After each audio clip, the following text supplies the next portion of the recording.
Bonjour à tous, aujourd'hui c'est confortablement installé dans mon canapé que je démarre cette vidéo parce que je vais vous faire une petite, ce que les Américains appellent un house tour, donc je vais faire le tour de mon logement pour vous parler de mes produits domotiques, donc c'est essentiellement, c'est pas pour vous présenter ma maison que je fais le tour du logement, mais c'est parce que je pense que ça peut intéresser une certaine partie des gens qui regardent mes vidéos, de savoir déjà quel type de produit j'utilise, et puis aussi ce que j'en pense, et c'est ce que je vais essayer de distiller au cours de la vidéo, vous dire pour chaque produit, quand j'y pense et quand j'ai quelque chose de spécial à dire évidemment, si je juge ce produit extrêmement important en termes d'installation domotique, et surtout ce que j'en pense après plusieurs années d'utilisation, donc si j'ai des retours à faire en termes de fiabilité, en termes d'utilisation, etc. Donc dans cette vidéo, on parlera de lumière connectée, donc vous voyez ici mes éclairages connectés, peut-être même aussi de chauffage connecté, plein de choses, de home cinéma connecté évidemment, puisque je suis devant mon installation home cinéma gaming. Donc on parlera de tout ça, mais je ne vais pas aller dans le détail de chaque produit. Évidemment, si vous voulez des détails, quasiment chaque produit dont je vais parler est testé en tout cas dans une vidéo dédiée. Donc allez voir la vidéo en question. Et puis nous on va commencer par le dehors ici. Je vais aller dans ma descente de garage et puis on va commencer par là. On est donc dans ma descente de garage, devant la porte de garage connectée. Vous voyez la caméra de sécurité, la Netatmo présence, autrement appelée Netatmo caméra de sécurité extérieure avec sirène. C'est certainement pas la meilleure caméra de sécurité extérieure que vous pouvez trouver, par contre c'est la meilleure lumière connectée intelligente que vous pourrez trouver sur le marché. Elle fonctionne vraiment très très bien. Donc je nous ai mis un petit peu au calme en refermant ma porte de garage parce que j'ai quand même une rue passante sur le côté. Revoici mon tableau électrique. Pour les gens qui sont habitués au contenu de la chaîne, vous savez que le tableau électrique, je l'ai déjà présenté dans une vidéo dédiée. Je vais pas revenir dans le détail sur le contenu de ce tableau. Regardez la vidéo si ça vous intéresse. Moi, je vais juste vous pointer du doigt les différents produits que je trouve intéressants dans ce tableau électrique, et surtout ce que j'en pense sur le long terme. Alors, la pièce maîtresse de mon tableau électrique, elle est là. C'est un IPX 800 V4 de chez la marque française GCE. J'ai son petit copain, l'EcoDevice, on y viendra après. C'est essentiel quand vous abordez la domotique de travailler en domotique filaire, si vous êtes en possibilité de le faire. Évidemment, moi je suis dans une maison qui a été rénovée pas par mes soins, donc je dis pas que rien n'a été fait dans les règles de l'art, mais en tout cas il y a beaucoup de choses qui ont été pas faites comme moi je l'aurais fait si j'avais eu à rénover ce logement. Donc du coup j'ai pas pu domotiser le logement comme j'aurais voulu le faire. Si un jour je change de logement et que j'ai à rénover ou à faire construire, là je pourrais me lancer dans des vrais chantiers qui me ressemblent. Donc j'ai fait au mieux avec ce que j'avais et domotisé via cette automate programmable ma porte de garage qui est là, avec des capteurs. On voit ici un capteur de fermeture et ici un capteur de mi-course. Et puis mes volets roulants, on voit ici que j'ai piraté entre guillemets un interrupteur Bubendorf et que je l'ai branché sur mon IPX 800. Et donc l'IPX 800 en fait c'est une pièce maîtresse. Il faut voir la domotique comme une manière de vous faciliter la vie au quotidien, donc faire des choses automatisées et qui correspondent à vos utilisations du quotidien, et puis surtout des choses qui sont fiables. Et c'est le cas de ces types de produits, ce sont des automates, donc ils sont complètement autonomes. Donc même si je perds Internet, même si l'ensemble de ma domotique tombe, ce petit produit-là ne consomme quasiment rien, moins de 1 watt en consommation normale. Et puis surtout, il est complètement autonome. C'est lui qui connaît les règles d'ouverture de ma porte de garage, donc il sait exactement quand lancer le moteur, ou l'arrêter si je veux une ouverture à mi-parcours, etc. C'est lui qui a cette intelligence-là. Et le reste de ma domotique, JDOM en particulier, n'a juste comme action que de dire ouvre en mode portillon, ferme le garage, etc. Mais c'est pas JDOM qui va piloter dans le détail tout ça. Donc mon IPX 800 V4 de chez GCE, je vous conseille, c'est un produit ultra fiable.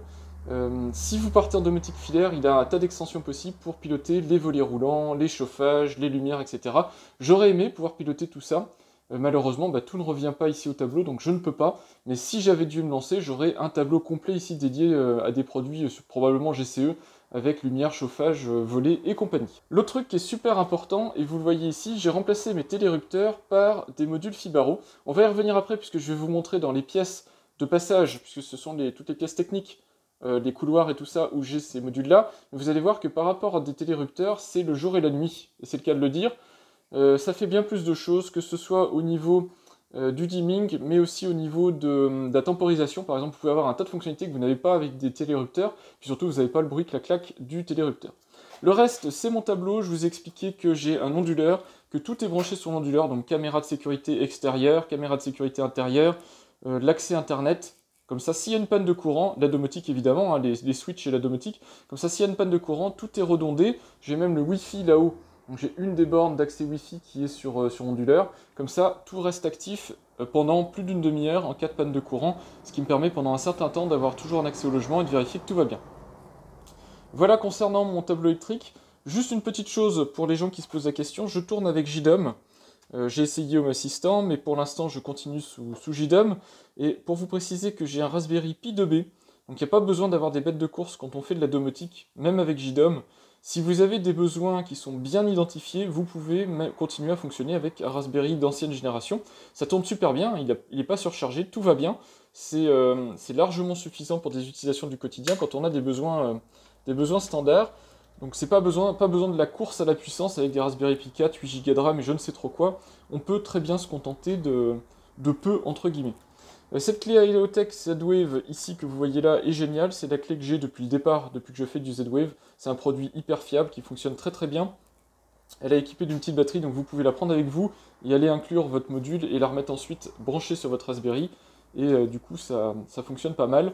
Le Raspberry Pi, ici on voit pas, mais il y a une petite clé USB SSD derrière, là, on la voit à peine, qui permet de fiabiliser l'installation, parce que si vous partez sur la carte SD, vous pouvez être sûr que tôt ou tard, elle va être corrompue, et vous allez avoir des soucis, vous allez devoir tout réinstaller. Et puis, ma lumière dans les pièces de vie, c'est géré par Philips Hue, pour avoir la possibilité de changer de teinte de couleur, etc. Pareil, on verra ça après. Voilà, je me suis un petit peu étendu sur le tableau électrique, tableau domotique. Si vous voulez en savoir beaucoup plus, allez voir la vidéo dédiée. Là, c'était vraiment pour vous faire un résumé de ce que j'ai ici. Et puis, on va se focaliser sur le reste du garage. Vous voyez ici que j'ai la lumière du garage, qui est un néon tout simple, hein, mais que j'ai domotisé ici. On voit l'interrupteur, il est là. Avant, j'avais un va-et-vient très simple, donc malheureusement pas un interrupteur, donc du coup, plus compliqué à domotiser. J'ai maintenant un interrupteur Wally. Alors l'interrupteur Wally, c'est le module qui ressemble au FGD de chez Fibaro, qui est aussi le module Wally est aussi de chez Fibaro, mais qui permet de faire des choses sympas, puisque c'est un interrupteur. Donc déjà, ce qu'il permet de faire, c'est que, vous voyez ici, il s'éclaire. Donc ici, j'ai la lumière du garage qui est éteinte. Alors c'est ma floodlight Arlo hein, qui s'allume, la lumière du garage est bien éteinte. Et quand la lumière du garage est éteinte, donc quand il fait nuit, en fait, j'ai le tour lumineux qui s'allume. Alors je peux faire d'autres choses, même quand la lumière est allumée, je peux allumer le tour lumineux. Moi, j'ai choisi d'avoir juste l'entourage lumineux allumé quand la lumière est éteinte. Et ça peut vous donner plein d'idées. Ça peut être super sympa pour vous repérer la nuit, je sais pas, par exemple dans les couloirs. Vous voulez aller aux toilettes la nuit, vous voyez pas où est l'interrupteur, bah là, c'est impossible de le rater. Et puis vous appuyez un coup dessus et la lumière s'allume. Ces interrupteurs Wally, comme les dimmers, ils permettent un tas de choses. Ils permettent entre autres de piloter la lumière à distance, donc de l'allumer physiquement quand vous appuyez sur l'interrupteur, mais aussi d'allumer depuis votre installation domotique.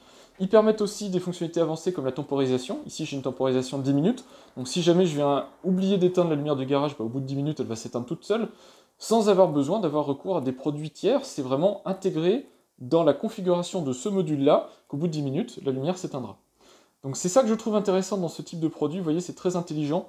Alors ça coûte un petit peu, évidemment, mais si vous devez... Ça peut paraître dingue de mettre un module, parce que je crois qu'un module Wally interrupteur comme ça dimmer, ça coûte dans les 70-80 euros. Ça paraît cher pour un garage, et pourtant c'est plus intéressant. Je vais vous donner un exemple de scénario. Quand je rentre du travail avec ma voiture et que je rentrais ma voiture, j'appuie sur un bouton sur mon smartphone, donc je suis authentifié sur mon smartphone par empreinte digitale. Donc je sais que mon smartphone est sécurisé, j'appuie sur un bouton, ça désactive l'alarme, ça ouvre la porte de garage. S'il fait nuit dehors, j'ai un capteur de luminosité à l'extérieur, je vous montrerai après. S'il fait nuit dehors, ça allume la lumière qui est là.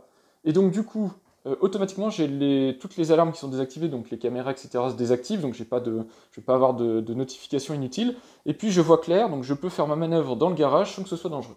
Voilà ce que permet ce type d'installation et ce pourquoi c'est intéressant.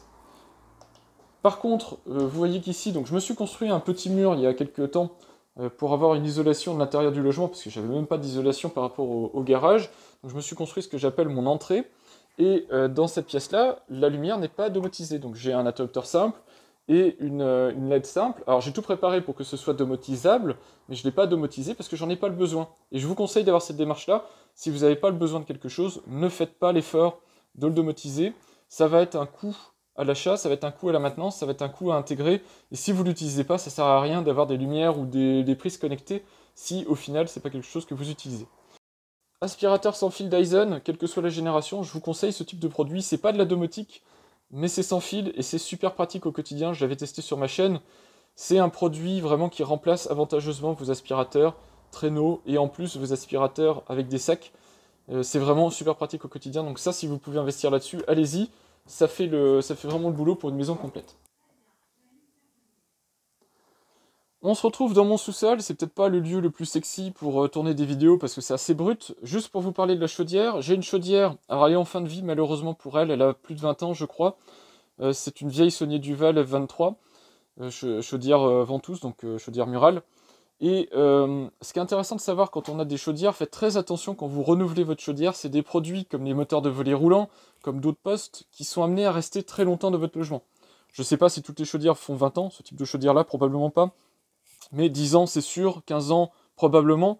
Et donc, faut pas investir bêtement dans ce type de produit parce qu'il y a beaucoup de fabricants qui vont vous vendre du rêve avec des produits connectés cloud et tout ça, mais qui vont être difficiles à intégrer, difficiles à domotiser, voire pas du tout intégrables dans une installation domotique. Alors certes, ils sont vendus comme étant intelligents, mais il faut l'application du constructeur, vous pouvez pas l'intégrer, et très probablement, dans 10 ou 15 ans, ce type de produit-là ne sera plus intégrable du tout, parce que le fabricant sera passé à autre chose, il aura d'autres technos, il aura modernisé sa gamme, et vous serez en difficulté. Donc faites toujours attention d'avoir des solutions de repli, ne serait-ce qu'une entrée pour un thermostat standard, thermostat juste interrupteur, hein, on-off. Sur une chaudière, ça a tendance à disparaître, même sur des chaudières standards, au profit de solutions sans fil, par exemple, par les fabricants. Donc faites attention à ça, c'était juste mon petit avertissement, si jamais vous vous lancez dans des achats assez chers, moteur de volet roulant, chaudière et tout ça, ne succombez pas à l'appel, parce que même moi, hein, ça me tente bien d'avoir des produits ultra connectés, mais ne succombez pas à cet appel-là, restez sobre dans vos besoins, parce que l'objectif de cette chaudière, c'est d'être adapté à votre chauffe, donc il faut avant tout qu'elle soit adaptée à ce que votre logement a besoin, qu'elle soit efficace en termes de capacité énergétique, machin, tout ça.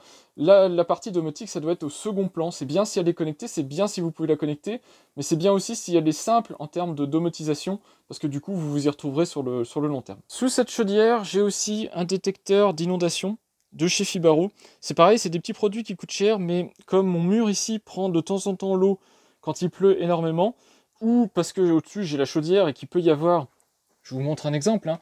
Vous voyez qu'en dessous elle est rouillée parce qu'il y a déjà eu des fuites d'eau. Donc si jamais il y a une fuite, que ça vienne de la maison elle-même ou que ça vienne d'un produit électrique, j'ai aussi ici la machine à laver. Donc si jamais il y a une fuite d'eau, on peut espérer que ce petit produit me sonne et puis donc m'informe qu'il y a une inondation. C'est connecté donc en Z-Wave sur mon installation JDOM. Et jusqu'à présent, j'ai pas eu de faux positifs sur ce type de produit, donc ça c'est plutôt sympa. Quand il y a des inondations, j'ai vraiment l'information que le détecteur a détecté de l'eau, et donc c'est plutôt fiable et plutôt sympa à avoir. Bon, ceci à part, dans ma cave, j'ai un petit détecteur ici Fibaro, on reviendra après, j'en ai plein partout, donc je vais vous expliquer dans l'entrée ce que c'est que ce petit détecteur. C'est un détecteur entre autres de mouvement, et il me permet de piloter ici ma lumière connectée. C'est une IoTech, alors je mets la main devant pour éviter que vous soyez ébloui, c'est une lumière LED IoTech. Du coup cette lumière elle est punie, elle est à la cave, parce que malheureusement j'en suis pas hyper satisfait. Je trouve qu'elle est pas assez réglable en termes de mécanisme d'allumage, elle est trop longue pour faire son dimming à l'allumage et tout ça.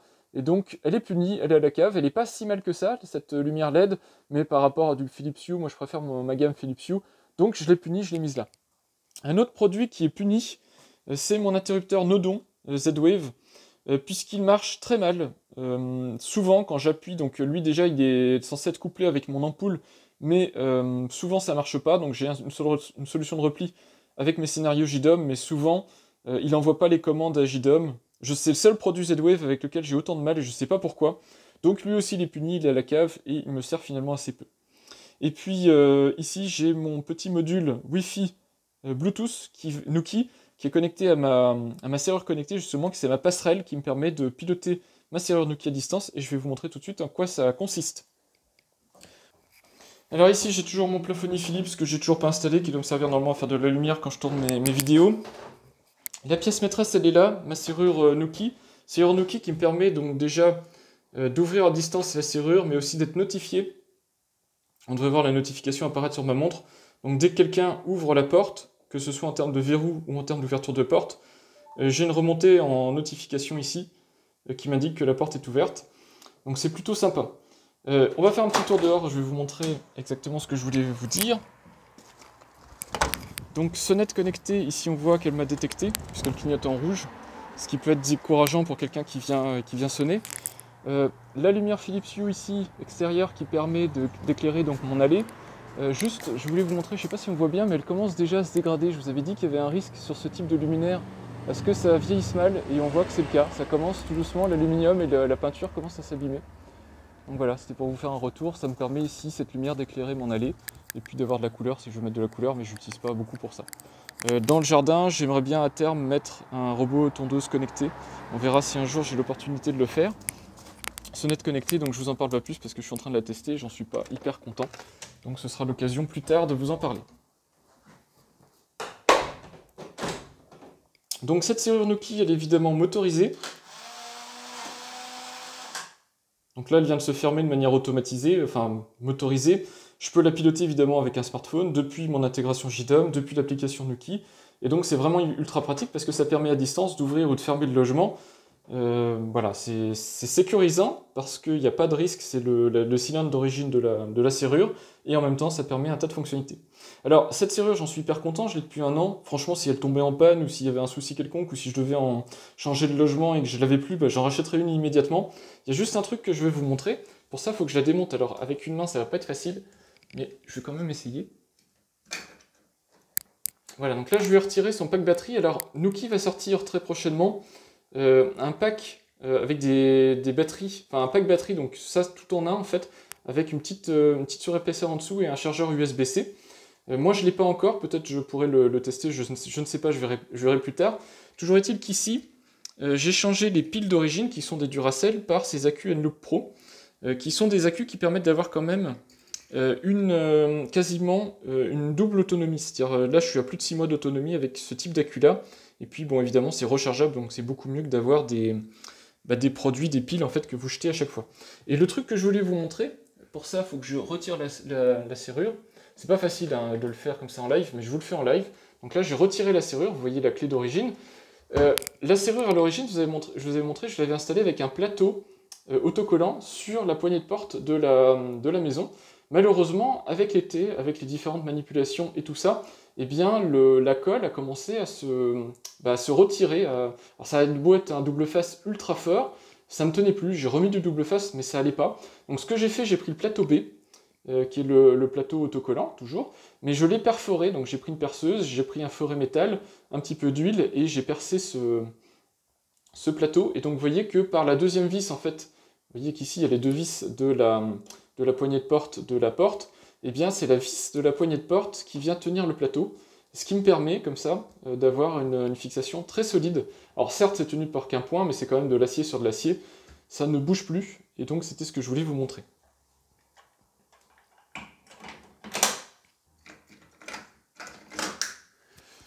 Voilà, et la serrure est repartie, elle va se recalibrer, parce qu'il y a cette petite coupure de courant. L'autre chose que je voulais vous montrer, c'est que sur la porte ici, j'ai ce capteur d'ouverture de chez AOTech, très bien, il marche plutôt bien. J'ai juste pas les alertes à temps quand il tombe en panne de batterie, mais sinon il a une autonomie tout à fait correcte, et il fonctionne hyper bien, ça fait 2 ans, peut-être 3 ans que je l'ai, très très bien, il marche vraiment bien. Autre chose concernant mon entrée, avant d'installer cette sonnette connectée, dont on reviendra plus tard dans une vidéo dédiée pour son test, j'utilisais ces ensembles de produits-là, qui sont des produits AOTech. Alors vous avez la Doorbell 6 et la Siren 6. Et comme vous le savez, si vous suivez mon contenu, j'en ai fait le test rapide, c'est-à-dire juste un déballage, et il n'y a jamais eu vraiment le test des produits sur ma chaîne, parce que ces produits-là sont vraiment excellents. C'est des 2 très très bons produits de chez AOTech. Le souci, c'est qu'ils utilisent une norme Z-Wave qui n'est ni compatible avec l'état courant des développements chez JDOM, donc dans le plugin Z-Wave qui est quasiment à l'abandon. J'espère vraiment qu'ils vont faire l'effort, comme ils l'ont promis, de développer quelque chose, parce que pour le moment, pour moi, c'est à l'abandon, le plugin Z-Wave. Et puis, pareil chez Home Assistant. Alors, Home Assistant, ils ont une force de frappe bien supplémentaire côté développement, donc j'attends de voir très prochainement des nouveautés côté Z-Wave. Mais en tout cas, si vous restez sur les piles Z-Wave d'ancienne génération, malheureusement, ces produits-là sont très très mal supportés, et un des gros problèmes qu'ont ces Siren 6 et Doorbell 6, c'est que vous ne pouvez pas choisir par exemple le volume sonore de la sonnette, donc quand vous appuyez ici sur le bouton sonnette, et le gros inconvénient, c'est que du coup, comme ce sont les mêmes produits, ce sont des sirènes, c'est très très puissant, ça fait 110 décibels ou 115 décibels je crois, et donc ça arrache les oreilles quand quelqu'un sonne à la porte, donc c'est vraiment pas confortable. Et pour pouvoir le configurer, il faut avoir des produits Z-Wave, enfin une clé Z-Wave moderne, mais aussi une pile Z-Wave qui permet de configurer le volume. Enfin, donc c'est des produits qui malheureusement sont chez moi depuis fin 2018, début 2019, et que je n'utilise pas, et c'est vraiment navrant d'en être là, puisque je pense qu'il y a des gens qui ont acheté ces produits-là et qui sont coincés parce que ces produits-là ne sont pas supportés correctement, et c'est vraiment dommage parce que c'est deux très très bons produits. Juste au-dessus ici, j'ai toujours de la marque IoTech, j'ai un répétiteur Z-Wave. Le répétiteur Z-Wave, c'est un produit qui est complètement transparent dans votre installation domotique. Son objectif, c'est d'étendre le réseau Z-Wave pour permettre de maximiser la couverture. Donc il est juste là, il retransmet les signaux Z-Wave, qui permet de passer des murs porteurs et tout ça. Mais en soi, il n'apporte pas grand-chose dans un logement Z-Wave, à part justement d'améliorer cette couverture. Ici, j'ai un détecteur de mouvement Fibaro. Alors ça fait pas que le mouvement, ça fait aussi température et des luminosités, capteurs de luminosité. Ah bah tiens, en parlant de capteurs de luminosité, il y a un truc que j'ai oublié de vous dire. À l'extérieur ici, j'ai aussi un détecteur de luminosité de chez Philips Hue, donc qui me permet de détecter la luminosité pour mon installation Philips Hue, et qui est aussi un détecteur de mouvement, donc qui me permet de le coupler à l'alarme pour détecter que quelqu'un passe dans mon allée. Voilà, donc ça c'est pour la partie alarme extérieure et luminosité extérieure, mais j'ai aussi la même chose ici à l'intérieur. Ça me permet à la fois de faire de l'éclairage automatique pour les lumières, mais ça me permet aussi de pseudo-alarme, de détecter qu'il y a un mouvement pas attendu dans cette partie-là de la maison, qui est quand même critique puisque c'est l'entrée. Au plafond, j'ai ici un détecteur de fumée Fibaro, détecteur de fumée qui permet aussi des remontées de température. Alors c'est important dans les pièces de passage pour les évacuations d'avoir ce type de détecteur, mais je ne l'ai pas que là. Hein. Si on redescend et si je vous montre donc dans la cave ici, vous verrez que j'ai là aussi le détecteur de fumée Fibaro, des fois qu'il y a un souci avec la chaudière. Et si on repart dans le garage, vous voyez qu'ici j'ai aussi un détecteur de fumée Fibaro. Les détecteurs de fumée Fibaro, c'est des produits qui coûtent relativement cher, je crois que c'est dans les 40-45 € à peu près unitairement. Moi j'ai eu un déstockage Home Live, donc de chez Orange, j'en ai une dizaine dans mon logement, il me servent à remonter la température et accessoirement aussi à sécuriser mon logement. Donc, détecteur de fumée ici. Attention quand même avec les détecteurs de fumée, ça arrive pas régulièrement, mais j'ai quelques détecteurs, puisque j'en ai beaucoup, hein, j'en ai une dizaine. Parmi tous les détecteurs que j'ai, j'en ai quelques-uns qui m'ont de temps en temps fait des faux positifs. Et se faire réveiller la nuit à 2-3 heures du matin pour une détection d'incendie alors qu'il n'y a rien, c'est pas hyper agréable. Donc c'est aussi l'inconvénient d'avoir des trucs connectés, c'est que des fois ça débloque, et quand ça débloque, c'est pas toujours agréable. Donc voilà, je vous le dis, c'est vrai, si vous voyez sur des forums, il y a vraiment de temps en temps des espèces de faux positifs qui sont déclenchés par ces détecteurs de fumée. Alors j'en ai plus depuis un moment parce que j'ai demandé à JDOM d'inclure une nouvelle fonctionnalité qui est qu'il faut que l'alarme soit maintenue pendant quelques secondes pour que ce soit détecté comme un incendie. C'est-à-dire si c'est juste un espèce de faux positif où le détecteur de fumée dit « Oh, il y a le feu », et puis une seconde après il s'arrête et il dit « Ah bah non, en fait il n'y avait pas le feu », du coup, JDOM ne prend pas en compte ce changement de valeur et ne déclenche pas les scénarios que vous avez programmés. Ça a changé ma vie, puisque du coup, maintenant, depuis, je suis plus réveillé pour rien, pour ces pseudo-détections d'incendie qui n'existent pas. D'ailleurs, en parlant de détecteur de fumée, j'en ai un là-haut aussi. Donc dans mon entrée, j'ai aussi un détecteur de fumée. Toujours, c'est des pièces qui permettent l'évacuation du logement, donc on ne plaisante pas avec la sécurité. Et si en plus elle est connectée, ça vous permet de centraliser l'information, de faire sonner tous les détecteurs ensemble, le cas échéant, donc c'est vraiment intéressant d'avoir ce type d'installation. Dans cette entrée, en plus du détecteur de mouvement, qu'est-ce qu'on a ? On voit ici que j'ai une lumière, la lumière est connectée, c'était avant un télérupteur, j'ai remplacé donc ce télérupteur par un FGD 212 de chez Fibaro. Donc évidemment, ça fait un soft start, soft stop, alors je vous montre ce que ça donne. Quand j'appuie, vous voyez que ça ne s'éteint pas comme ça brusquement, ça fait un allumage progressif. J'ai aussi la possibilité de faire du dimmer. Ça peut être utile si vous voulez avoir une ambiance Halloween par exemple avec une ampoule très très peu éclairée. Ça peut être rigolo. Vous avez aussi le double appui qui remet en pleine puissance. Et surtout ce que ça permet de faire de l'éclairage temporisé. Donc ici j'ai mes lumières qui s'éteignent automatiquement au bout de 10 minutes si j'ai oublié d'éteindre. Et de l'éclairage à détection de mouvement, puisque j'ai des détecteurs de mouvement un petit peu partout, si je le souhaite. C'est pas activé, mais c'est une option que je peux activer si j'en ai envie. Je peux avoir la détection de mouvement qui s'active en fait, et donc qui allume automatiquement les lumières, sans avoir besoin donc d'actionner un interrupteur, ce qui est quand même plutôt sympa. Directement dans l'entrée ici, donc face à la porte d'entrée, mais aussi dans le couloir pour pouvoir suivre les mouvements, j'ai une caméra motorisée de chez Imu. Une caméra motorisée qui fait le job, hein. C'est pas le produit le plus haut de gamme que j'ai pu trouver, mais ça suffit largement, et puis surtout comme elle est motorisée et intelligente, elle va toujours traquer là où il y a du mouvement, donc dans le cas où il y a quelqu'un dans le logement, eh bien elle suit le mouvement, donc elle suit la personne qui se déplace dans le logement. Évidemment, c'est une caméra qui est connectée, etc. Donc j'ai aussi des enregistrements dans le cloud si nécessaire, ça peut être intéressant. Et puis un petit peu plus loin ici, vous voyez mon centre de recharge pour ma montre et mon smartphone. Donc quand je rentre chez moi comme ça, je peux recharger montre et smartphone et mon Google Home. Le Google Home d'ailleurs très prochainement, j'ai le nouveau Google Nest Hub, je sais plus comment il s'appelle, enfin le remplaçant du Google Home qui arrive puisqu'il sort le 15 octobre. J'en ai commandé un pour vous le tester, vous le comparez par rapport à ce Google Home là. Et donc, vous le verrez probablement arriver, et puis je vous dirai ce que j'en pense par rapport à cette version-ci qui a 3-4 ans. Ici, là, j'ai mon interrupteur de chez IoTech, petit interrupteur tactile qui permet d'allumer, d'éteindre la cuisine, et puis ici d'avoir des scènes avancées. Je le laisse là, c'est un interrupteur sans fil, donc du coup, je pourrais le fixer au mur ou autre, parce qu'il a une plaque métallique, il est magnétique, et donc on peut le fixer. Mais ici, c'est un endroit de passage, et c'est l'endroit que j'ai trouvé que le plus intéressant pour pouvoir appuyer comme ça, pianoter, pour pouvoir lancer des scénarios, donc c'est pour ça que je le laisse ici en fait, et puis si jamais j'en ai besoin, je peux toujours l'emmener. C'est ce que j'ai trouvé de plus pratique, comme il est sans fil, ça sert aussi à ça. Dans ma cuisine, rien n'est connecté, pas le four, pas la plaque, pas la hotte, pas le robot, pas la machine à café, mais ça pourrait être super utile, pas le grille-pain, pas le micro-ondes, et pas non plus le réfrigérateur. Ça peut paraître anodin de dire ça, mais en fait c'est juste pour vous dire, c'est pas une priorité de connecter des équipements électroménagers, et surtout, faites très attention, j'ai oublié le lave-vaisselle n'est pas non plus connecté. Il y aurait sûrement des raisons de connecter son électroménager, que ce soit un four ou un lave-vaisselle, ne serait-ce que pour être notifié que l'appareil a fini son cycle, pour dire voilà, il faut vider le lave-vaisselle, il est prêt, ou le démarrer à une heure donnée, ou poursuivre la cuisson d'un aimant. Donc c'est super intéressant d'avoir des produits connectés dans une cuisine, et donc moi j'en vois bien l'intérêt, hein, c'est pas le souci. Ce que je veux juste vous dire, c'est exactement le même problème que votre chaudière, par exemple, c'est que en général, vous achetez pas un four pour 2-3 ans. Quand vous achetez un four, vous le gardez un certain nombre d'années. Le problème des marques comme Samsung, LG, tout ça, qui font des fours connectés, c'est qu'on n'est pas sûr dans 10 ans, par exemple, si vous avez toujours votre four dans 10 ans, ce qui est très probable, on n'est pas sûr que ces produits-là soient toujours connectables. C'est-à-dire que oui, ils auront été connectés à un moment donné, mais est-ce que le fabricant continuera à les mettre à jour, continuera donc à mettre des mises à jour de sécurité, puisque c'est des produits connectés sur Internet, donc c'est important de les mettre à jour, et puis est-ce qu'ils sont toujours intégrés dans les applications du fabricant? Et c'est pour ça qu'il faut se poser la question, quand on investit des sommes folles dans des produits connectés, est-ce qu'ils seront toujours connectés dans un paquet d'années? C'est pour ça que dans ma cuisine, il n'y a pas grand-chose qui est connecté. Dans ma cuisine, j'ai la lampe qui est connectée, c'est une ampoule Philips Hue, et comme c'est une ampoule Philips Hue, qu'est-ce que j'ai? J'ai fait le plus important, en fait, j'ai un détecteur de mouvement ici.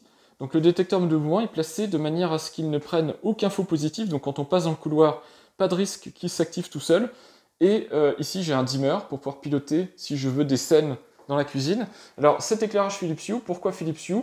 C'est parce que ça me permet d'avoir un blanc-froid, donc quand vous êtes ici en train de travailler sur le plan de travail justement avec des aliments, ça vous permet d'avoir un blanc-froid qui est très efficace pour bien voir la bonne couleur des aliments. Et puis sinon, quand vous par exemple, vous passez ici la nuit, donc après 1h du matin, la lumière va s'éclairer toute seule, mais ça va être tamisé.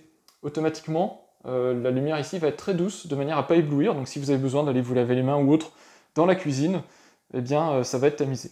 Le truc qu'il faut que je fasse, c'est que je l'ai, hein, j'ai le ruban LED ici à mettre, donc dès que j'ai le temps, j'ai un ruban LED de 8 mètres, connecté Philips Hue, donc j'en ferai un test en vidéo, puis je vous montrerai ce que j'ai choisi comme ruban LED, c'est le seul truc que je vais rajouter dans la cuisine. Dans la cuisine, vous ne le verrez pas, mais comme ici, cette porte-là, c'est la porte de mon lave-vaisselle, et que là, je peux vous montrer, il n'y a pas grand-chose à cacher, ici j'ai mon évacuation de l'évier, dessous, donc c'est là où vous ne verrez pas, derrière la plainte ici, donc au niveau de l'évacuation, il y a un détecteur d'inondation Fibaro. Je vais vous le montrer dans la salle de bain, puisque j'ai aussi un détecteur d'inondation Fibaro. C'est le même principe, je l'ai mis à côté des arrivées d'eau et des évacuations d'eau, comme ça s'il y a le moindre pépin, j'ai une chance d'être averti avant qu'il y ait trop de dégâts. Bon, éventuellement, ce sera peut-être déjà trop tard, mais au moins j'aurai eu l'information qu'il y a quelque chose qui se passe dans ce coin-là. Alors dans mon séjour maintenant, j'étais installé confortablement ici tout à l'heure pour la partie introduction de la vidéo. Dans mon séjour, j'ai quand même pas mal d'équipements connectés, puisque c'est quand même une pièce de vie, donc c'est intéressant d'avoir de l'équipement connecté. Ce qui est important, c'est la partie éclairage. Ici, j'ai un interrupteur Friends of You, Ici c'est le modèle Nico, mais peu importe, ils sont tous sur le même principe. Alors, comme tous les produits ici, je ne vais pas rentrer dans le détail de ce que font et de ce que font pas, et etc., les produits que je présente. Mais ce que je peux vous dire, c'est que ce sont des interrupteurs ici sans fil et sans pile. Donc ils fonctionnent en Zigbee avec les ampoules, l'écosystème en fait Philips Hue. Et ils génèrent leur propre énergie. Donc le seul défaut qu'ont ces interrupteurs sur le long terme, celui que vous percevez le plus, c'est le fait qu'il faut bien appuyer sur l'interrupteur quand vous voulez émettre une commande. Si vous y allez trop vite, que vous faites comme ça, il y a des chances que soit la commande ne parte pas, soit qu'au lieu d'avoir la commande normale de l'interrupteur, vous ayez la commande appui court, qui soit la commande ici pour diminuer la luminosité, donc c'est un petit peu embêtant. Cet interrupteur, je l'ai coupé en deux zones, donc vous avez la partie de gauche ici qui pilote le plafonnier qui est là, et puis vous avez la partie de droite ici qui pilote le reste de la pièce. Donc si je vous montre, ici je vais vous montrer d'abord, je vais appuyer sur le bouton, ça allume le plafonnier. Si maintenant je vous montre le plafonnier, vous allez voir que effectivement il est bien piloté par l'interrupteur. Alors en plus de tout ça, comme j'ai séparé par zone, j'ai aussi ma télécommande ici qui me permet de créer des ambiances. Alors je sais pas si je vais pouvoir... Non, je vais pas pouvoir cadrer malheureusement. Attendez, je vais changer de sens. J'ai changé un petit peu de cadrage pour vous montrer. Donc j'ai la télécommande ici. Vous voyez que quand j'appuie ici, je peux avoir un allumage blanc chaud. Donc vous voyez ici que l'éclairage se met en blanc chaud. Je peux faire du blanc froid. Et puis j'ai le tour lumineux de mon plafonnier donc qui me rappelle que c'est du blanc froid. Et puis quand je suis en mode je regarde un film, etc., je peux avoir de l'éclairage tamisé, ce qui me permet d'avoir une petite ambiance salle de cinéma qui est super sympa. Tout ça je le fais avec une télécommande dimmer de Philips Hue. Pour ce type d'installation, je ne peux que vous conseiller de partir sur du Philips Hue. C'est très tape à l'œil, c'est très cher, mais si vous voulez des ambiances lumineuses, en fin de journée, avoir une ambiance très tamisée avec des couleurs chaudes et tout ça, c'est des choses que vous ne pouvez pas faire en domotique filaire classique. Il faut vraiment partir sur ce type de produit, que ce soit Philips Hue ou quelques ampoules Z-Wave connectées, mais je vous les conseille moins. Si vous voulez de l'ambiance lumineuse, vous allez être obligé de partir là-dessus. Et c'est hyper confortable au quotidien. Donc pour la partie éclairage, dans toutes les pièces de vie, j'ai du Philips Hue. Et dans toutes les pièces techniques, et qui n'ont pas besoin de toutes ces avancées-là en termes de chaleur, de température, de lumière et tout ça, j'ai de l'éclairage plus standard, vous l'avez vu, mais quand même connecté, donc intéressant. Pour la partie chauffage, j'ai fait confiance à Netatmo. J'ai acheté ce thermostat il y a maintenant 5 ans, je crois. Il n'a quasiment eu aucun souci, jamais aucune faille. À part une fois, je crois, il y a eu, pendant 1 heure ou un truc comme ça, Netatmo qui a eu une petite panne, en fait, donc il n'était pas connecté au cloud. C'est tout ce dont je me rappelle, vraiment aucun souci. Et puis surtout, c'est un thermostat qui est très intelligent puisqu'il apprend. Donc il a toujours une période de 15 jours d'apprentissage, et puis ensuite il tourne sur ces 15 jours-là, et ça lui permet d'anticiper toutes vos utilisations. Donc il sait à quelle vitesse un logement chauffe, à quelle vitesse un logement perd en température, il s'adapte, et donc il arrive à anticiper. Si vous lui dites « je veux qu'à 19h il fasse 20 degrés », il fera tout pour qu'à 19h il fasse 20 degrés, même s'il est obligé de démarrer la chauffe à 18h, pour que le logement arrive en température au moment voulu.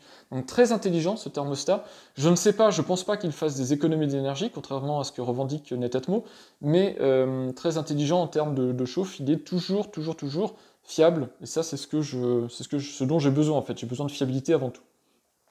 Et je l'ai couplé depuis l'hiver dernier à ces vannes connectées Netatmo. Donc ces vannes permettent en plus de piloter des chauffages. Donc j'ai 3 vannes, j'en ai une ici au séjour, une dans le bureau et une dans la chambre, on verra ça après. Et donc ça permet d'influencer en fait sur la chauffe globale du logement pour pousser par exemple une pièce à être plus chaude qu'une autre. Ça peut être intéressant si par exemple comme moi vous télétravaillez dans le bureau, vous voulez qu'il fasse chaud dans le bureau mais vous voulez pas non plus que toute la maison monte en température pour rien. Ça permet de moduler tout ça. Ici j'ai une prise connectée Wally. Cette prise connectée, alors ici j'ai connecté pour le moment ma petite lumière Philips Hue, qui est une lumière d'ambiance qui me permet de mettre de la couleur. Alors elle est aussi Zigbee du coup, donc j'ai pu, à la base elle est livrée avec une télécommande standard Philips, mais j'ai pu la connecter sur mon installation Philips Hue, et donc maintenant du coup elle met de la couleur dans mon logement. Ok Google, mets la lumière ambiance en rouge.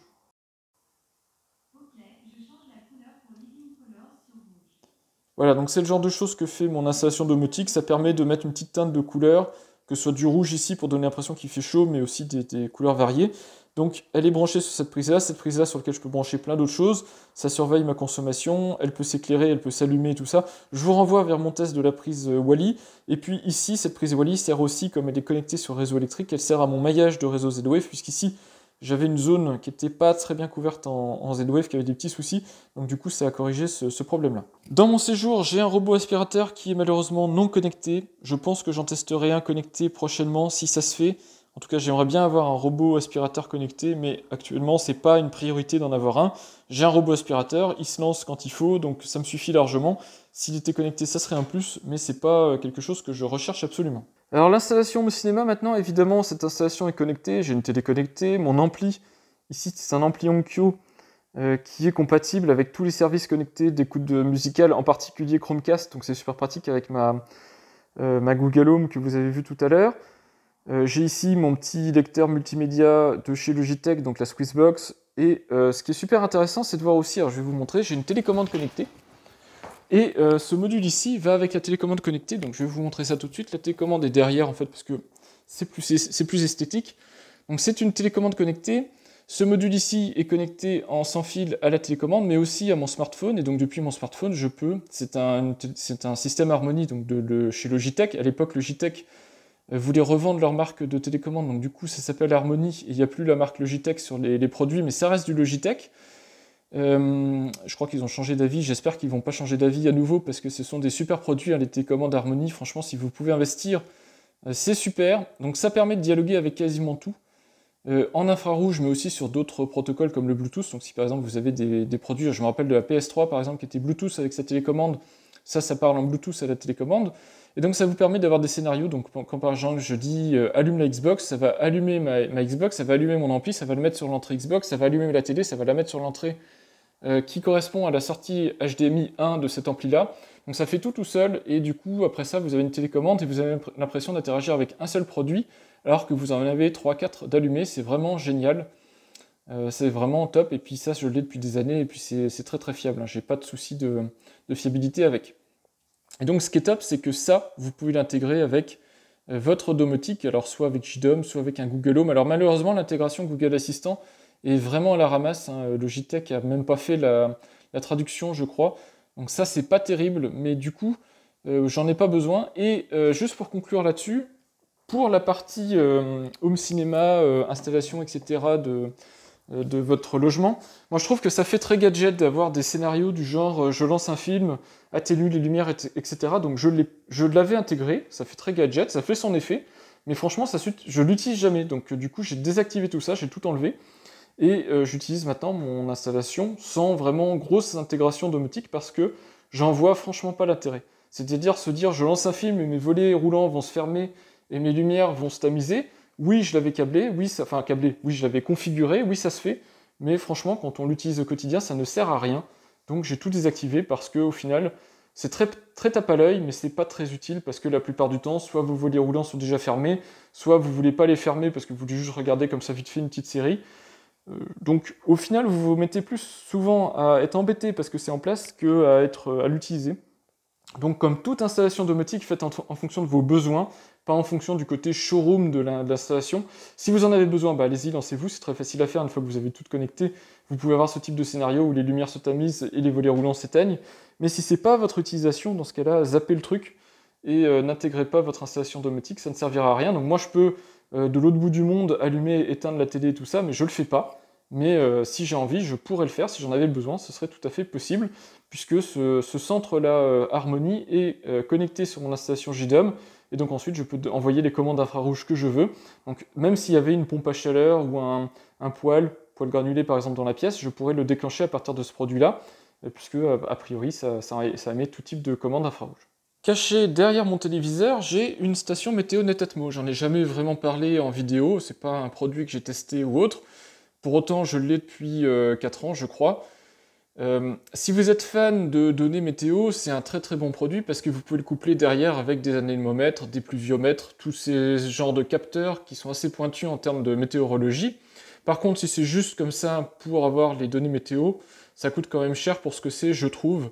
C'est pour ça que j'en ai jamais vraiment parlé en vidéo, mais bon, c'est reconnu que pour les gens qui aiment la météo, ce genre de produit est vraiment top. Et puis, en appuyant un coup dessus ici, vous voyez, je peux mettre à jour les données de ma station météo et avoir l'indice de qualité de l'air de mon séjour, donc c'est toujours intéressant à prendre. Cette station météo, elle est équipée, dans mon cas en tout cas, elle est équipée d'un seul capteur qui est un capteur extérieur étanche. donc pour avoir les données de pression, hygrométrie et température pour l'extérieur. Et la sonde extérieure de température, elle est reliée directement avec ici mon thermostat Netatmo. Le thermostat Netatmo, il peut soit comme ça fonctionner de manière autonome avec le cloud Netatmo, et donc prendre les données météo du cloud, soit être couplé avec votre station météo Netatmo à vous, et donc prendre les données de la sonde extérieure de température de votre installation Netatmo pour piloter l'anticipation de chauffe pour votre logement. Je vous les ai dit, ce thermostat est intelligent et donc il va anticiper en fonction des variations de température extérieure s'il y a besoin de chauffer plus tôt pour arriver à la température voulue.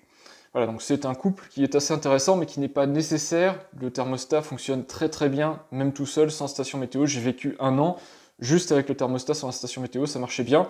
Mais bon, c'est aussi l'occasion, quand on est dans l'univers Netatmo, d'enrichir avec ce qui fait leur cœur de métier, à savoir la station météo. Important quand on parle de domotique, la domotique filaire, j'en ai déjà parlé, mais ici j'ai ma prise RJ45. Cette prise RJ45 unique, malheureusement, j'ai pas pu en tirer plus. Elle va directement dans mon meuble télé qui est là. Meuble télé qui est équipé derrière là, on verra à peine, mais vous avez un switch gigabit qui me permet d'avoir du gigabit Ethernet sur tous les équipements du logement. Télé, ampli, etc. Tout est connecté, même la Xbox, tout est connecté en gigabit Ethernet pour avoir aucun souci de performance. C'est particulièrement important, par exemple, pour des produits comme le Steam Link. Si vous voulez faire du streaming vidéo, il y a besoin de très bonne latence, il y a besoin de très gros débit. Et puis pareil, pour tout ce qui est téléviseur, etc., quand vous faites du streaming vidéo, c'est important d'avoir un truc qui dépote. Et puis donc, j'ai 3 Deco M9 de chez TP-Link. Il y en a un que alors je l'ai posé ici par terre parce que c'était l'endroit où ça captait le mieux en fait en le posant là. J'aurais pu le cacher dans le meuble, mais en fait quand vous le mettez dans le meuble, vous quelque part vous l'isolez un petit peu du logement. C'est dommage, c'est pas le côté le plus esthétique, mais je l'ai mis là. Donc j'en ai 3, j'en ai un par niveau, donc un au sous-sol qui est redondé sur un onduleur, un ici, puis un à l'étage, vous le verrez dans le bureau. Et ça me permet d'avoir de capter en fait du Wi-Fi mesh partout dans le logement. Donc c'est du Wi-Fi AC, pas du Wi-Fi AX malheureusement. Mais j'ai un très très bon Wi-Fi dans tout le logement. C'est important aussi quand on fait de la domotique, pour tous les produits comme les ponts, etc., pont Netatmo pour votre thermostat par exemple, c'est important qu'il soit connecté à quelque chose d'efficace en termes de Wi-Fi pour qu'il capte bien et qu'il n'y ait pas de souci de fiabilité. Et au niveau des toilettes, vous vous demandez? Non, rien n'est connecté, puisque ici j'ai l'éclairage, et j'ai longtemps pensé à mettre du Philips Hue, mais franchement je l'ai jamais fait. Si je voulais, je pourrais. Il suffirait que je remplace ici l'interrupteur par un Friends of You, et je pourrais avoir ici un éclairage tamisé, etc. Alors, c'est pour la blague, les toilettes, mais bon, comme on fait un house tour, autant tout montrer, et les toilettes, ça fait partie d'un logement. On attaque maintenant l'étage. Ici, j'ai monté les escaliers, je suis à l'étage, donc qui dessert les 2 chambres. J'ai une lumière connectée, donc exactement le même principe que sur le palier du rez-de-chaussée. Lumière connectée FGD 212. Donc elle est temporisée, elle est tamisée si on veut, donc on peut régler l'intensité, c'est un dimmer. Voilà, donc toutes les fonctionnalités, puis évidemment commandable à la voix, donc par exemple, OK Google, allume la lumière de l'étage. OK, j'allume le couloir. Ça peut paraître extrêmement gadget d'avoir des lumières connectées, mais un cas concret d'utilisation, c'est par exemple, je suis au rez-de-chaussée et je fais mon repassage, je monte avec du linge, j'ai les bras très chargés, j'ai pas la possibilité d'appuyer sur mes interrupteurs, il me suffit de demander à la voix à mon Google Home d'allumer des lumières, qui correspondent, et puis bah voilà, ça s'allume tout seul, c'est quand même hyper pratique. Juste pour le côté sécurité, je suis pas ultra parano hein, avec les départs de feu et compagnie, mais comme j'ai plein de détecteurs Fibaro de fumée, donc j'en ai installé un peu partout, j'ai mon détecteur historique ici qui est non connecté, et moi j'ai pas envie bêtement de mourir parce que je me suis endormi dans mon sommeil à cause de fumée parce qu'il y a eu un départ de feu, donc c'est pas très grave d'avoir des détecteurs de fumée comme ça. En plus, je dirais, ça peut quand même sécuriser pas mal votre réveil si jamais le départ de feu a lieu pendant la nuit, parce qu'en général quand ça a lieu en pleine journée, c'est assez peu risqué, enfin vous vous en rendez compte rapidement et vous avez le temps d'évacuer le logement, alors que la nuit c'est quand même beaucoup plus dangereux. Donc détecteur de fumée, connecté ou pas, c'est important à avoir dans un logement. Un truc qui m'intéresse pour le futur, c'est sur cette fenêtre là, cette montée d'escalier sur laquelle j'ai un vis-à-vis, c'est de venir y équiper un store Ikea motorisé, donc un store Ikea automatique. Malheureusement c'est assez cher parce que les stores Ikea sont équipés de batteries, pour pas nécessiter une prise de courant associée. Et donc du coup, ça nécessite non seulement d'avoir le store Ikea, mais en plus de lui mettre un pont ce qui a un certain coût et puis ce qui est assez contraignant en termes de déploiement et puis de consommation.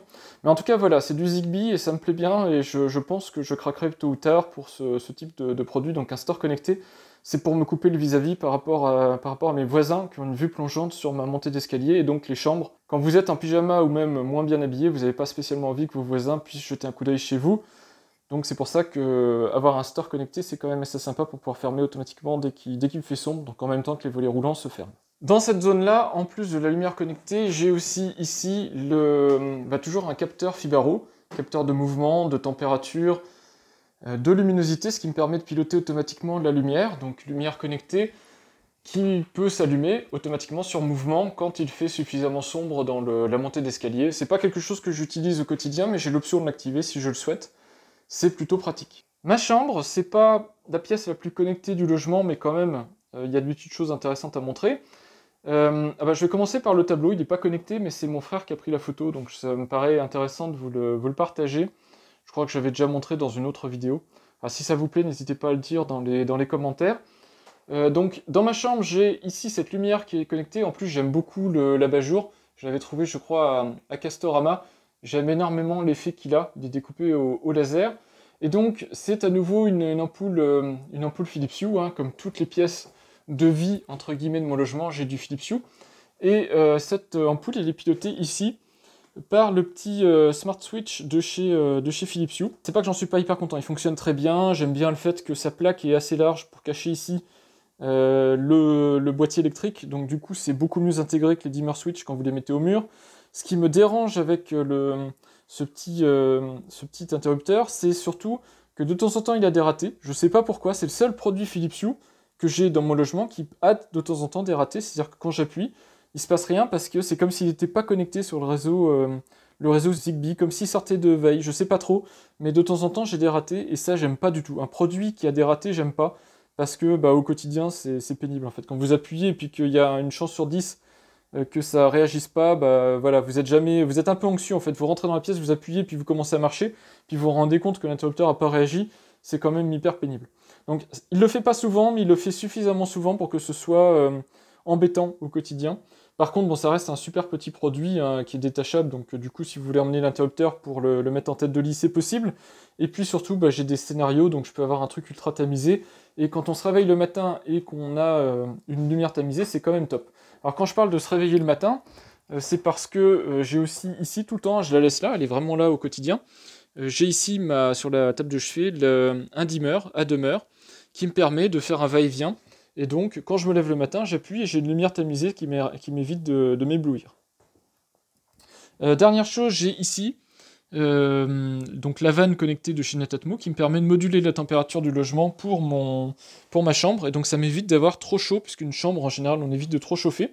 Alors, évidemment, on pourrait avoir une tête thermostatique standard, mais ça permet aussi, le soir, d'augmenter un petit peu la température. Donc, par exemple, de mettre la nuit à 17, de mettre quand vous allez vous coucher à 18, 18,5. Ça fait un petit peu chaud quand vous allez vous coucher, et puis ensuite la température rediminue pendant la nuit, ou se stabilise.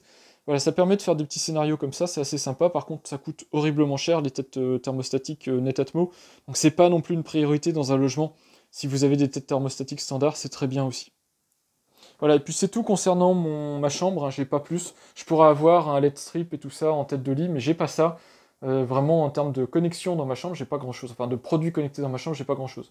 Un truc dont je voulais parler, c'est un message à Philips Hue. Je pense que Philips Hue ne regardera jamais cette vidéo, mais je trouve ça hyper dommage d'avoir des... Donc c'est un réveil lumineux de chez Philips. Donc ici, si j'appuie sur le bouton, c'est ce qui me réveille en fait tous les matins. Si j'appuie, alors c'est quel bouton? Je sais pas parce que d'habitude j'appuie pas... Voilà, celui-là. Donc en fait, il s'allume comme ça très progressivement. Il permet de vous réveiller en douceur, comme le ferait, donc comme une aube lumineuse en fait, de manière à vous sortir de votre sommeil par la lumière. Ce que je trouve hyper dommage, c'est que vous voyez que c'est un produit qui pourrait être connecté. C'est-à-dire que si Philips avait fait l'effort, il pourrait être connecté peut-être en Wi-Fi, je ne sais pas, ou peu importe, ou en Bluetooth sur votre smartphone, synchroniser l'heure avec votre smartphone, synchroniser les alarmes avec votre smartphone, et surtout être connecté en Zigbee avec votre installation Philips Hue, et donc pouvoir le piloter avec des interrupteurs comme les dimmers et tout ça. Et malheureusement, Philips, je ne sais pas pour quelle raison, n'a pas sorti ce genre de réveil connecté. Et je trouve ça hyper dommage parce que pour moi, dans la gamme Philips Hue, ça aurait vraiment sa place, ce type de produit. La salle de bain, rien de sexy à montrer sa salle de bain, mais je vous montre quand même les produits connectés que j'ai dedans. En bas, j'ai une balance connectée de chez Weezings. Weezings qui a été racheté par Nokia, qui est redevenu Weezings. Donc c'est la vieille génération de balance connectée, elle doit avoir 4 ans. C'est pas un truc que j'utilise au quotidien, mais se peser une fois tous les 15 jours, une fois par mois, ça permet d'avoir quand même un suivi global. C'est toujours intéressant, même si c'est pas un produit à avoir absolument, ça peut être sympa. Et puis ici, j'ai le détecteur d'inondation, toujours le même principe, hein. J'ai une évacuation qui est là, l'arrivée d'eau, donc si jamais il y a un souci, bah, j'ai un détecteur d'inondation qui me permettra d'être averti en cas de pépin. C'est pareil, les piles là-dessus, ça dure un temps fou, hein. Je sais même pas si j'ai changé les piles des premiers détecteurs, je devais avoir 4 ans, un truc comme ça. J'ai dû changer une fois de pile maximum. Donc c'est des produits qui durent extrêmement longtemps, puisque c'est du Z-Wave, c'est très économe en énergie, donc pas de souci particulier. Par contre ça coûte un petit peu, évidemment, c'est des produits qui ont un certain coût. Et l'autre truc qui est sympa dans la salle de bain, c'est que j'ai ici un interrupteur Friends of You, qui me permet d'interagir avec ma lumière de salle de bain qui est connectée. Donc si je vous montre ici la lumière, vous allez voir que si j'appuie sur l'interrupteur, je peux la tamiser, je peux la mettre à fond, et puis je peux évidemment l'allumer et l'éteindre. Et ça c'est super parce qu'imaginez que vous vous levez la nuit, vous avez besoin, je sais pas, d'un peu d'eau, etc. Eh bien vous pouvez tamiser la lumière, ou la démarrer automatiquement tamisée, puisque vous pouvez programmer ça en fonction de l'heure de la journée. Et donc ce qui est super pratique, c'est ce côté connecté. Autant dans les toilettes, je pense le faire, mais c'est moins utile, même si si vous vous levez la nuit régulièrement, c'est pas mon cas, hein. Si vous avez besoin d'aller aux toilettes la nuit, c'est quand même sympa d'avoir une lumière tamisée, ça permet, je trouve, de se rendormir plus facilement. Et bien dans la salle de bain, c'est le même principe. Et l'autre truc qui est sympa, c'est ça. J'ai la prise électrique qui est cachée du coup derrière l'interrupteur, ce qui me permet soit de laisser comme ça et d'utiliser la prise électrique à portée du lavabo, rasoir, sèche-cheveux et compagnie, c'est pratique. Soit je la referme et du coup j'ai un truc assez propre. Même si c'est un peu plus épais qu'une prise normale, c'est quand même assez sympa d'avoir ça. Un produit qui est rigolo à montrer, c'est que j'ai une brosse à dents connectée Bluetooth. Brosse à dents Oral-B. J'utilise jamais... Alors j'adore les brosses à dents électriques. Au départ je connaissais pas, c'est mes parents qui m'en ont offert une comme un cadeau d'anniversaire. Je crois que c'était pas celle-là, mais elle a cassé depuis. Et je m'en étais racheté une autre, qui est un des meilleurs modèles, je crois, au moment où je l'ai acheté de chez Oral-B. C'est vraiment top, les brosses à dents électriques. Celle-là, elle est connectée, j'utilise quasiment jamais le côté Bluetooth, mais il y a une application qui permet de la configurer, etc. Et surtout, ce qui est super pratique, c'est que vous avez ce petit module ici, qui est Bluetooth, qui vous donne l'heure, avec un petit bonhomme ici qui sourit, si vous avez bien fait votre brossage de la journée, ou vos deux brossages de la journée, suivant comment vous le configurez. Et ça, c'est vraiment sympa. Avoir comme ça, face à soi, quand on se prépare le matin, un petit module comme ça qui donne l'heure, il est sur pile rechargeable et tout ça, et qui en plus interagit avec votre brosse à dents, moi je trouve ça super sympa à utiliser. C'est voilà, un produit sans prétention, mais au final, moi je l'utilise tous les jours et j'en suis super content, même si le côté Bluetooth n'est pas hyper intéressant. Cette interaction-là entre la brosse à dents et le petit bonhomme qui sourit, c'est rigolo. Et enfin, mon bureau, alors là je m'excuse, ça va être l'horreur, et pourtant je suis quelqu'un d'hyper ordonné, mais j'ai trop de tests en fait, donc j'ai des cartons de partout, tout ça, parce que j'ai plein de produits en attente, que je dois tester, que je dois renvoyer, tout ça. C'est le bazar, et puis en plus je télétravaille dans cette pièce-là, donc imaginez le bazar qu'il peut y avoir au quotidien. Donc dans cette pièce, j'ai un interrupteur connecté, donc c'est toujours un Friends of You gamme Nico, qui me permet donc de piloter ma lumière. Je l'ai même ici piraté entre guillemets, on en reparlera. C'est possible sur les gammes Philips, avec des applications comme Hue Essentials par exemple, vous pouvez customiser vos comportements Philips Hue, et donc là je l'ai customisé, je vous expliquerai exactement ce que j'ai fait, mais j'ai des appuis multiples sur un bouton, comme ferait un dimmer Hue, donc c'est extrêmement pratique puisque ça me permet d'avoir 16... je pourrais même en avoir plus, mais ça me permet d'avoir 16 scénarios sur ces 4 boutons-là. Enfin, pas vraiment 16, puisqu'ici j'ai plutôt le off. Mais ça me permet d'avoir un tas de scénarios sur cet interrupteur-là, et ça, c'est vraiment top. Donc ici, j'ai l'interrupteur connecté. En dessous, j'ai la sirène, qui est sur batterie, mais qui est aussi loin de l'entrée. Comme ça, si quelqu'un pénètre par effraction dans mon logement, le temps de trouver où se trouve la sirène, il lui faut un certain temps pour arriver jusqu'ici, et même s'il arrache la sirène de la prise, il va falloir qu'il la détruise, parce qu'elle ne s'arrêtera pas.